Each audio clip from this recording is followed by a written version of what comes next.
Midday News. This bulletin is coming to you live from the Joy 99.7 FM studios, Kokomlemle in Accra, at digital address GA0993341. Also live on Love 99.5 FM in Kumasi, affiliates across the country, including Pad FM in Damongo, Jubilee FM in Keta, and Sunshine FM in Boko. It's on ABN Radio in London and around the world at myjoyonline.com. The news is brought to you by UMB Bank, UMB Speed Up, Digibank, Let's Go, and SuperSem. Build your dream. And coming up, local authorities in Upper East Region worry as border disputes bruise over unclear boundaries at Ghana's borders with Togo and Burkina Faso. We'll hear from residents of the Upper East border town of Bempela who are warning what is now daily clashes may escalate into a full-blown conflict. The river is in Ghana, but now the Togo people are claiming that the river also belongs to them. We are pleading to the governor that he should look that one for us. If not, that one day, it will cause a confusion. More on the Joy News series investigating the state of the country's borders. Ashanti Regional Security Council vows to crack down on what it says is the worrying phenomenon of serial killing of women in the region after 5 women were found dead in Kumasi between March and July this year. Also in this edition, Alliance for Women in Media condemns the incessant attacks on journalists across the country within the past few months, describing it as problematic. So let's take a different approach. The numbers tell the story. They're going in the wrong direction. They're escalating, not decreasing. Meanwhile, Glorious Wave Church International denies allegations of assault on journalists, describing claims as a falsified picture of what transpired. We have details of that in sports. Two-time Africa Cup of Nations winner George Alhassan wants to see more of the tournament winners involved in managing the Black Stars. More on this in about 20 minutes. And later, unable to walk, but definitely able to love. We'll bring you the story of 2 lovebirds with physical disability who were finally married after many disappointments in relationships. Before I met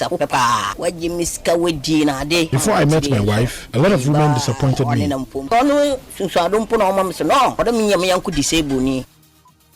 We have all that and more coming up here on the Midday News with me, Emefa Apo. Do stay for details. And in our very first story, Joy News is learning that disagreement over Ghana's boundary with neighboring Togo is resulting in frequent clashes in communities in the Upper East region. The chiefs and residents of the community of Bempela are warning that the clashes could soon degenerate into a full-blown one. They want authorities to intervene to avert a potential bloodshed. Today in our series focusing on the state of as entry points into Ghana, Mahmoud Mohammed Nuruddin reports the situation is getting worse. Wodana stretches over Burkina Faso, Ghana and Togo. The huge number of visitors offers hope to many residents for business. Just a few meters away from Wodana is a community known as Bempela, which the White Water flows through. This is one of the many porous entry points in the Wodana area. On our arrival at about 11 a.m., we saw many young guys smuggling goods out of Ghana through the White Water. Security personnel are hardly stationed here permanently to check what goes out and what comes in. What are they saying? They're saying that this part is Togo. Our limit is up there. The sentiment of these Burkinabés now bring to the fore contention between the two countries as to where the borderline ends. This disagreement has persisted for years, with both sides claiming ownership of the White Water. That was last 2 years. They nearly fought, we and then the Togolese, because of the river. Because according to our parents, the river is in Ghana. But now the Togo people are claiming that the river also belongs to them. And because there's no border post, we find it difficult to actually know where the border is. And because of that, we ourselves always find ourselves quarreling because we don't have a clear border post that will show that this is Togo, this is Burkina. So sometimes you might be moving into Burkina, you don't know that you're moving into Burkina. Sometimes you're moving into Togo, you don't know that you're moving into Togo. Salifu Kazoza is the chief of Palmankum. We are pleading to the governor that he should look that one for us. If not, that one day, it will cause a confusion. We don't want confusion to come so that the government will now come in to help us. So they are claiming that the place is belong to Togo, and we are claiming that the places belong to Ghana. And there too, there is other places, and there is a bundle. If you go, you see the bundle. There is no any problem there. But the place where we can't find the bundle, that place is a problem for us. This issue has been reoccurring. Zuberu Abdullahi is the Busiga District Chief Executive about these issues. The fact of the matter is that today nobody can be able to tell us where the border lines are supposed to be. It is now discretion. These people would say that, oh, our grandfathers told us that this is where the pillar was supposed to be. And these people also tell us that their grandfathers said this is where the pillars are supposed to be. So we have to engage the community members and then the chiefs. And the chiefs among themselves cannot even agree as to where the pillars are supposed to be. You have Mahmoud Mohammed Nuruddin's report read to you. Tomorrow in the series, though, will tell you how perpetrators of criminal activities are cashing in on the absence of clearly demarcated boundaries among the three countries. We've been joined on the phone by the Upper East Regional Minister, Tangoba Abayage. We're grateful for your time here on the Midday News. So you've heard the concerns of residents and chiefs who fear that the boundary disagreements may escalate into a full-blown conflict. First, has this come to your attention? Thank you very much. Yes, this issue has come to my attention, but let me make a correction. We don't have constant conflict there. As I listened to the story, I heard one of the people saying 2 years ago there was a near conflict over the river with Ghana claiming ownership and Togo claiming ownership. But there are boundary disagreements, aren't there? Yes, that's what I'm saying. There are boundary disagreements over some portions. I also listened to the report where they told you that there are places, a lot of the places will have clear demarcations with pillars. So when you get to the pillar, you know that this is the boundary of Ghana, and then when you cross that pillar, you are in Togo. A few places we don't have those pillars to clearly show us where where Ghana ends and where Togo or Burkina Faso starts. The chief executive for Pusiga has brought this to our attention. We have had a RECSEC meeting over that. We all know that the demarcation of our lands, both internal and external boundaries, are in the authority of the Land Commission. They definitely are able to tell us our land demarcation. We also know that Electoral Commission has demarcations of the various electoral areas within the country. So we have asked the Land Commission and the Electoral Commission to work together to give us a clear demarcation of where our boundaries end. Fortunately, we are doing this digitization, so the Land Administrative Program Lab or something like that, they should also be able to tell us where our lands, our boundaries are. So it looks like it's been quite a while since this issue was brought to your attention. You've talked about the RECSEC meeting and all. Where exactly are we with ensuring that our boundaries are clearly demarcated? Because the residents are saying that if it's not done in the immediate, it may escalate into a full-blown conflict. This thing has been with us for ages. They can't say that if it's not done in the immediate. We are working on it. I just told you that we have tasked the Land Commission and the Electoral Commission to come out and then give us the clear demarcation. We had a RECSEC meeting just last week. Last week we had a RECSEC meeting and it was brought to our attention. So we have asked these two agencies to work on that. I heard them saying that the chiefs themselves don't know the demarcation, but that might not also be wholly true. So definitely engage the. Have you engaged the chiefs? Have you engaged the chiefs? Yes, I said RECSEC just last week. We have asked the Land Commission and the Electoral Commission to do that work. That is their domain. I'm asking that because you just said that what the chiefs are saying may not be wholly true, and you have not engaged them, so it will not be accurate for you to also say that what they are saying will not be true. I never said that. I'm saying that is what they are saying, so we'll have to engage them. I never said it might not be. I said it might not be wholly true. So if we don't engage them, we will know how much they know. You will have to get the Land Commission and the Electoral Commission to bring out their demarcations, engage the chiefs, and bring their report to me. I'm not the one to go and engage the chiefs. So when are you expecting that report? When are you expecting that report? I won't be able to tell when we will expect the report as I speak with you. Maybe a week, maybe 2 weeks. It depends on when they are able to finish. We didn't give them time range to work within that. It could even be a day or it could be two. When they bring the reporter, I'll get back to you. I'll let your reporter here come, and then I'll give the reporter to him to get it to you, and then you will work with it. We're grateful for your time there. You have the Upper East Regional Minister, Tangoma Abayage, that's speaking to us on that boundary issues. And like I said, tomorrow in the series, we'll tell you how perpetrators of criminal activities are cashing in on the absence of clearly demarcated boundaries among the three countries. That's Ghana, Togo, and Burkina Faso. And that will be it in our series on, border disputes in the country. Now, Ashanti Regional Security Council is backing police to investigate and bring perpetrators of what appears to be serial killing of women in the region. At least 5 women, 2 on a single day, were found dead in various parts of Kumasi between March and July this year. Regional Minister and RESEC Chairman Simon Osei-Mensah says every step will be taken to halt the spate of killings. We can hear from the minister. Definitely it's a worry situation, and the police are working on them. The times when they are killed, sometimes it's not easy, and the areas where they are killed are not areas sometimes which are very busy.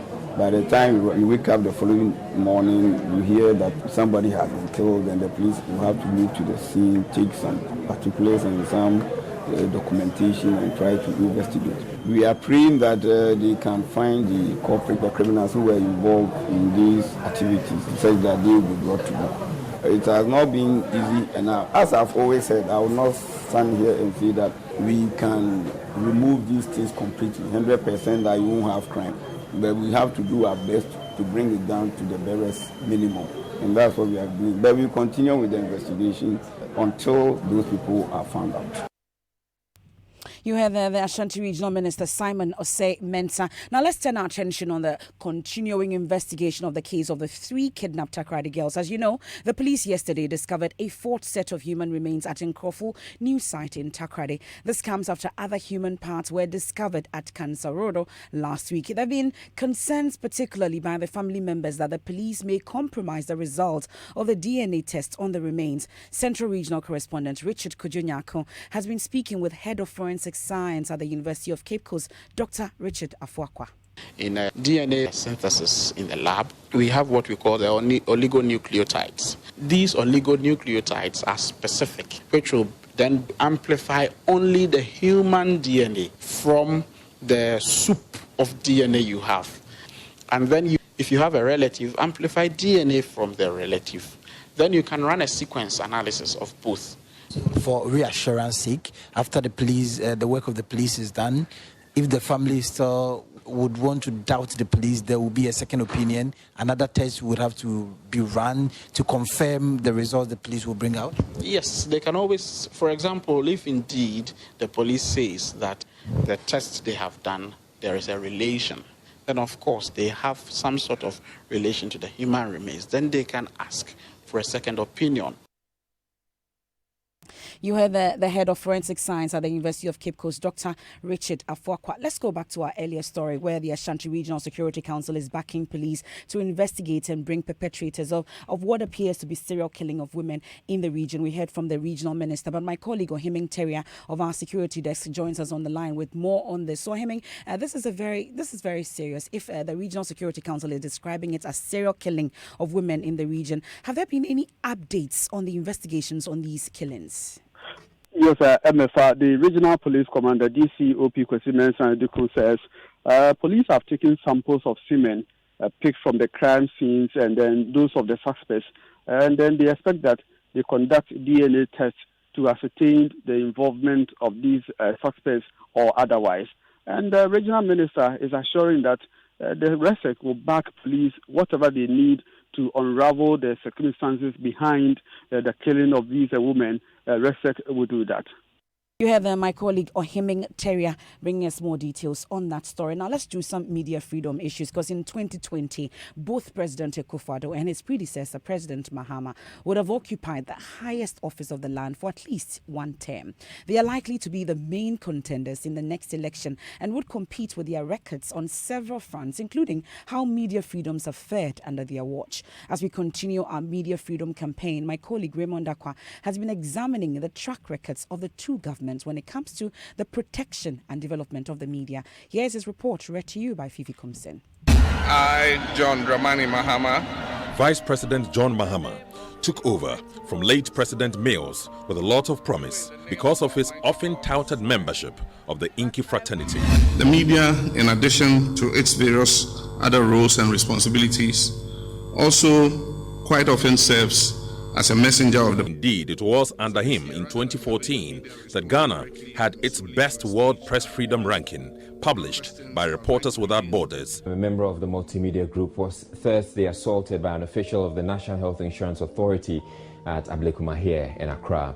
On the other hand, assault on a journalist by presidential staffer Stan Dube and murder of radio broadcaster George Abanga in September 2015 were cited as cases contributing to Ghana's drop in the World Press Freedom ranking by the US-based Freedom House that year. For General Manager of the Chronicle newspaper, Ebo Kwanzaa, these were signs that the agents of the dark days were still lurking around. He is a communication expert, and I think he will want to promote media freedom. But as I said, some elements of the darkness who promoted the culture of darkness were still around. It is my duty and my privilege to declare Nana Addo Dankwa Akufo-Addo as the President-elect of the Republic of Ghana. President Akufo-Addo's assumption of the highest office of the land was good news for media freedom. As Attorney General, I led the process in Parliament for the repeal of the criminal libel law. Indeed, after so many years, the Right to Information Bill was passed into law. From the murder of Ahmed Swale through the assault of Latif Idris and 20 others to the attack on media houses, and for the first time in the Fourth Republic, the eventual shutdown of radio stations including non-opposition media groups like Radio Gold and Radio XYZ. That's not all. There have also been detentions, threats, torture and the seizure of equipment, all under this government. These violations have prompted critics and champions of media freedom like Dr. Charles Rekubrobe and Harunata to predict a return to the culture of silence. It reminds me of a Dubois Hines culture of silence. Because of the pressure he is under now, he may now sit up and see that, look, things are not going well. This government can still turn the tide around, but will it? Well, time will tell. And the campaign is on. It's hashtag Defend Media Freedom. Now, let's stay a while longer on the media and its the attack on its media personnel. In a related development, Gender Advocacy Group Alliance for Women in Media Africa has condemned the incessant attacks on journalists across the country within the past few months, describing it as problematic. This follows the alleged attacks on Dela Russell-Oklu, a journalist with Daily Graphic who is said to have gone to the church to cover a protest march by members of the 1,000 Women's March, but was physically attacked by some agitated members of the church owned by Prophet Bedu Kobi and later by the police at Sakumono. Speaking on the matter, a member of the group, Esther Alma, condemned the attack and called for a full-scale investigation into the matter. There is documented records of this escalating number of attacks, and the idea that we use the problematic actions of a few to justify violating, disrespecting, or committing violence against those in their profession is deeply problematic. We are literally suggesting that criminality, which is what it is to assault someone, is a reasonable response to what people consider to be irresponsibility. That is not the way to move forward as a profession. That is not professional. And that is not the way that we secure the issues that need to be addressed. So let's take a different approach. The numbers tell the story. They're going in the wrong direction. They're escalating, not decreasing. There has been a consistent concern about the ways in which the police respond to such issues. Those are the things that we need to respond to. You have Esther Alma, a member of Alma. Meanwhile, the Glorious Wave Church International has denied claims that its members attacked and molested Dela Russell-Oklu. It says they did not touch her. Wisdom Agbuja is the head of media relations for the church. We did not touch her. We only asked her to stop because she was distracting a whole church service. The ethics simply means that just look at the person in charge of media. The person gives a nice place to sit down to check whatever you're looking for. We have no problem. We have a good place for media guys who have the right view of whatever that is happening. So we have a place, a stance at the back for the media. We stream live the service. So everything you needed was there. So was she doing undercover journalism? fine if that when she was spotted that she was distracting other people who were listening, she was just told that, Madam, you don't do that here. Please follow due process. People should get this clear that it was not when they were doing demonstration. If you mention mob, people beating you, and it's in a closed environment, the noise will be in the camera, so you can hear it if you can't even see it. Wisdom Agbuja there speaks for the Glorious Wave International Church. Now let's do politics here on the Midday News, because former NDC national organizer Kofi Adams is pushing for his party to find measures of dealing with diversion of party funds meant for various constituencies. Following the NDC's defeat in the 2016 election, some party officials publicly criticized national officers, alleging they withheld funds meant for campaign. Kofi Adams, who was a campaign coordinator for the NDC and now contesting to be parliamentary candidate for the NDC in the Buem constituency, believes this challenge must be addressed. He spoke on PM Express on the Joy News channel. Party financing that may emanate from national doesn't pass through one person's hands. It is a committee of persons who sit, and funds are released in bulk to regions, and regions disperse same in bulk to constituencies. It is at the constituency level that you now start dealing with individuals. So if somebody didn't get anything, you cannot be holding someone at national or even sometimes at regional level responsible. They are looking at persons they feel can better represent them. Now we will have a system in place that will make sure if 10 cedi is what is released from headquarters for an assignment at the branch level, it actually gets there. 10 cedi must get there. You heard there the former national organizer of the NDC, Kofi Adams, there speaking on PM Express. Now the party will hold its parliamentary primaries on the 24th of August. Of course, your election headquarters has it all covered. You're still listening to the Midday News here on Joy 99.7 FM. We'll take a quick break, but first, a quick recap of our top stories. Local authorities in Upper East region worried as border disputes bruise over unclear boundaries at Ghana's borders with Togo and Burkina Faso. We heard from the Upper East regional minister who says RECSEC is taking up the issue seriously, and later unable to walk but definitely able to love. We'll bring you the story of two lovebirds with physical disability who were finally married after many disappointments in relationships. Before I met my wife, a lot of women disappointed me.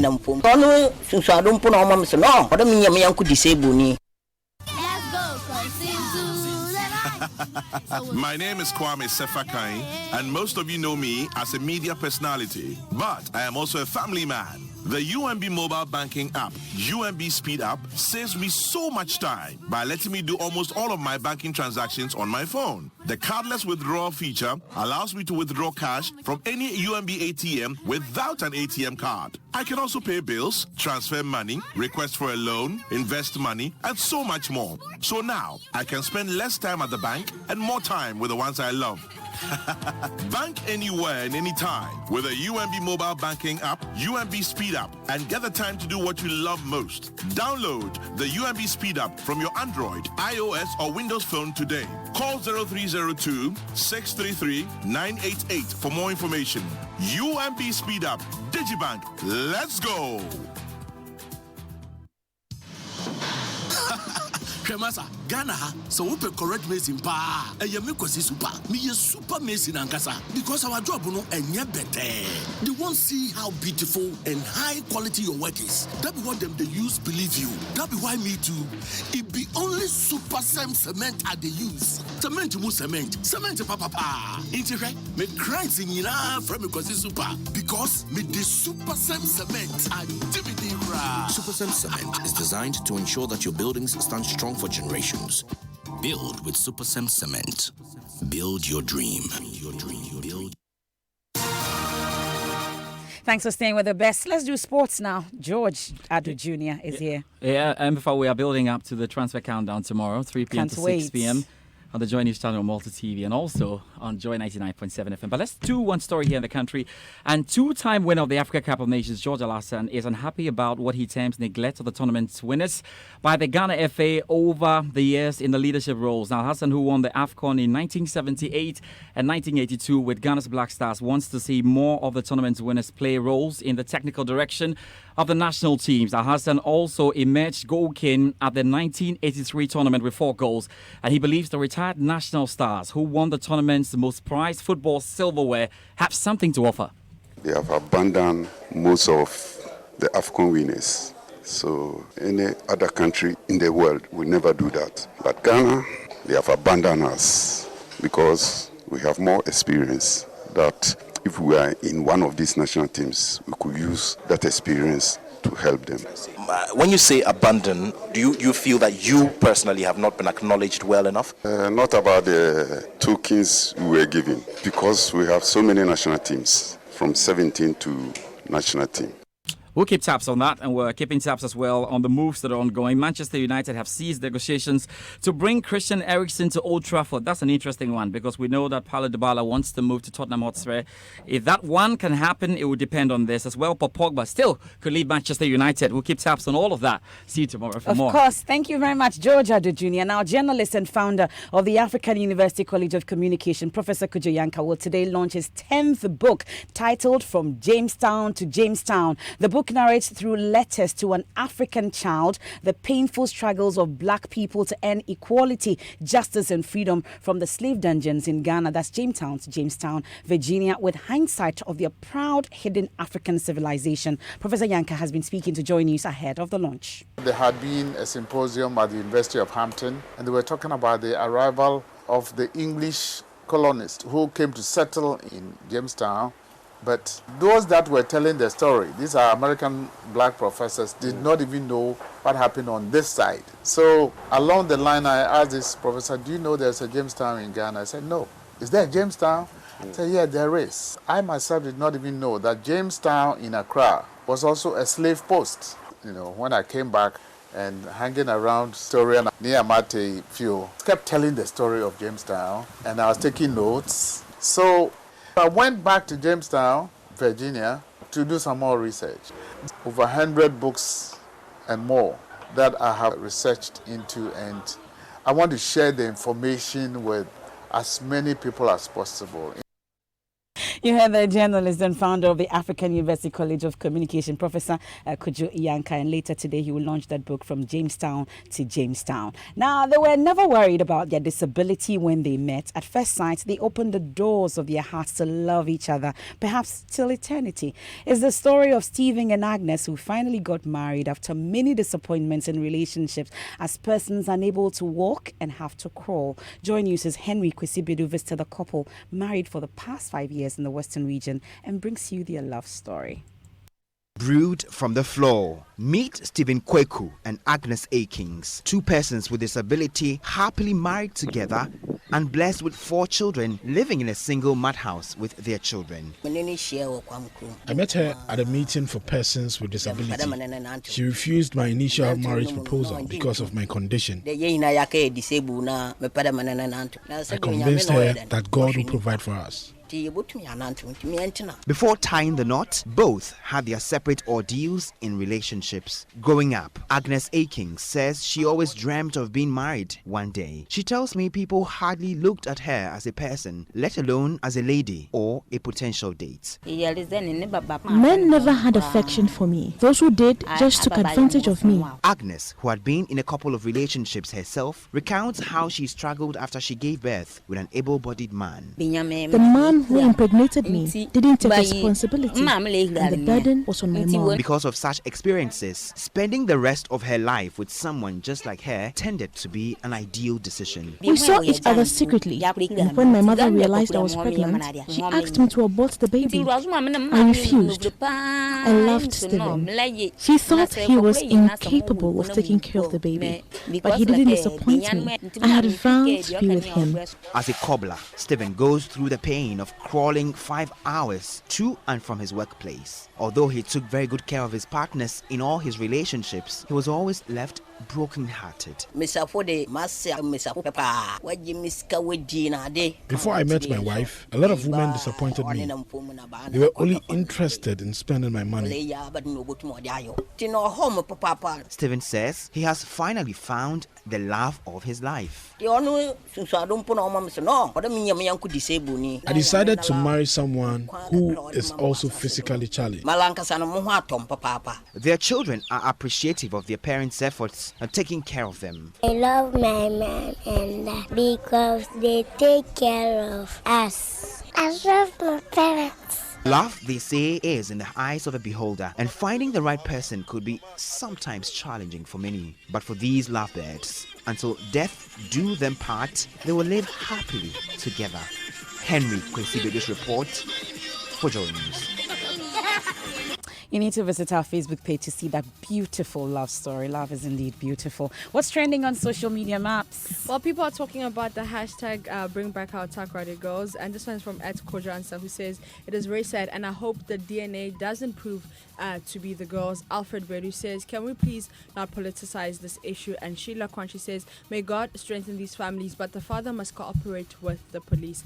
And you know, we also have a campaign, hashtag Defend Media Freedom. You can go on Twitter and on Facebook to check out what people are saying about hashtag Defend Media Freedom. And another one is hashtag Porous Borders. You still want to go to our Facebook page, Joy News on TV, Joy 99.7 FM on Facebook to check out those stories. You're looking beautiful, Maps. Thank you for what's trending on social media. And that's it for this afternoon's edition of the Midday News. There's more news when you log on to myjoyonline.com. I am MFA Paul. Enjoy the rest of the day.